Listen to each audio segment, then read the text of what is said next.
I recently moved into a new flat in London with 3 of my friends from university. We were so excited to be living in our own place after a year of living in halls. Halls are great when you're a first year and don't mind endless parties and getting little to no sleep. But we were getting into our studies more seriously and were looking forward to a bit more peace and calm. However, peace and calm is not what we were in store for. I'll be honest, the house is okay. It's got everything we need and has enough space for the 4 of us, but it's old and has damp patches here and there. Nothing that really concerns us, and it is in a nice part of town, so it'll do for student digs. My dad referred to it as having character. It made me laugh, and I have to keep reminding myself of this whenever I find myself longing for the modern amenities of the characterless halls from the year prior. Structural integrity aside, there is something odd about the house. Something that makes me feel uneasy whenever I find myself home alone. It might sound crazy, but I sometimes feel like I'm not alone.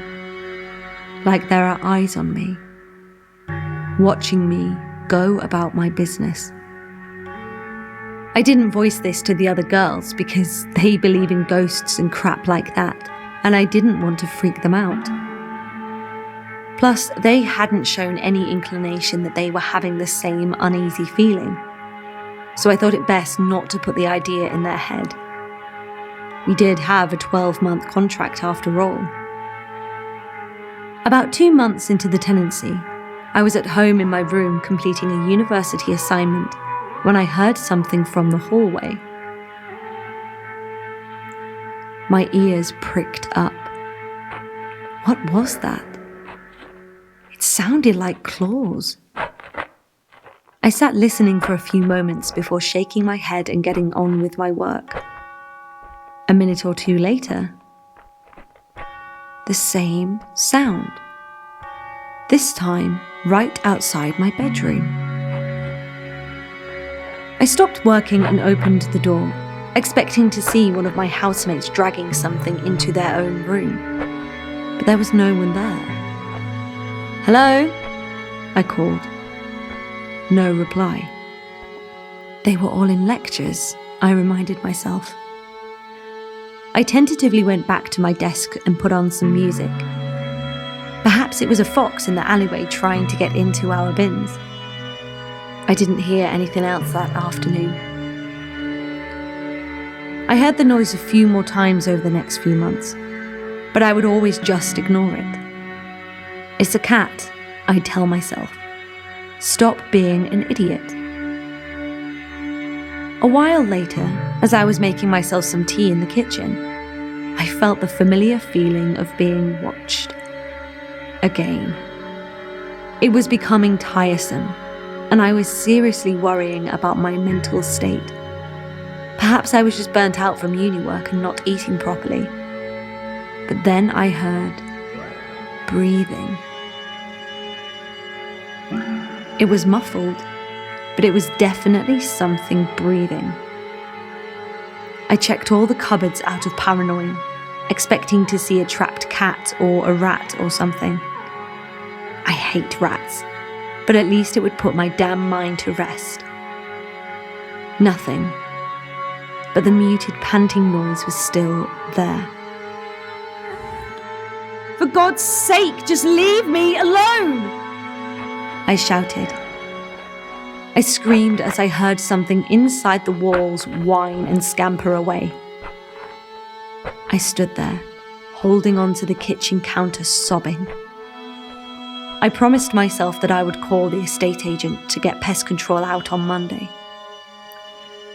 That night was a Friday night, and the girls and I were drinking wine and watching a scary film in the living room.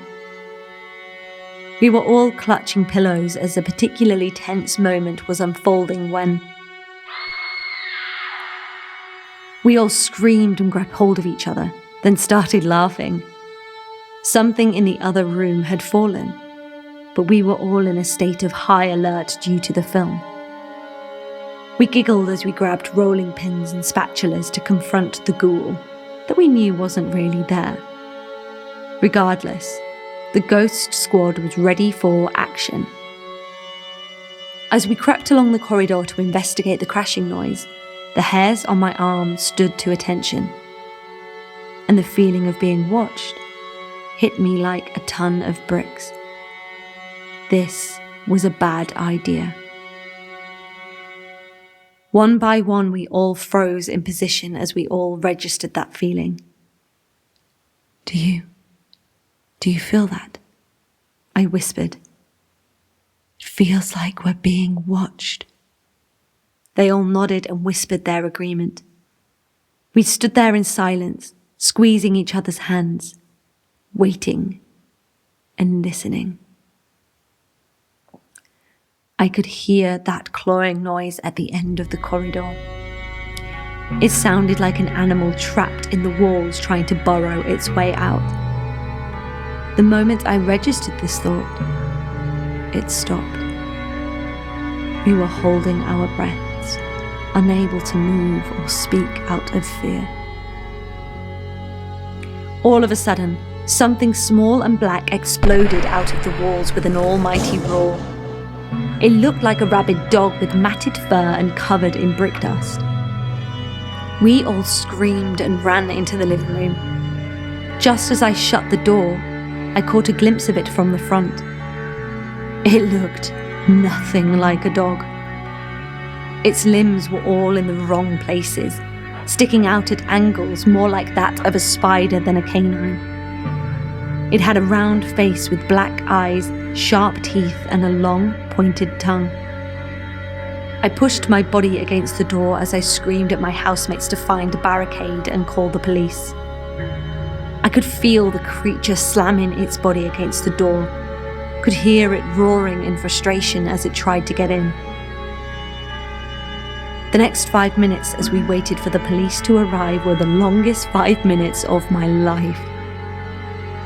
The creature scratched and slammed, and all we could do was pray that it wouldn't make it in. As the sound of sirens got closer, I heard the creature roar one last time, and the sound of its claws running away. The police arrived and checked the house but found nothing. No sign of whatever it was that had terrorized us. We told them our story, but it was obvious they didn't believe us. They were asking us questions about whether we had taken drugs. They must have thought we were all sharing some messed up trip and had hallucinated our ordeal. Or that we were lying. But we knew different. We knew the truth. I dropped out of university and moved back home with my parents. I was traumatized by the event. And sometimes, in the dead of night, I can't tell if the scratching noises coming from my walls are just my imagination, or the creature coming back to get me.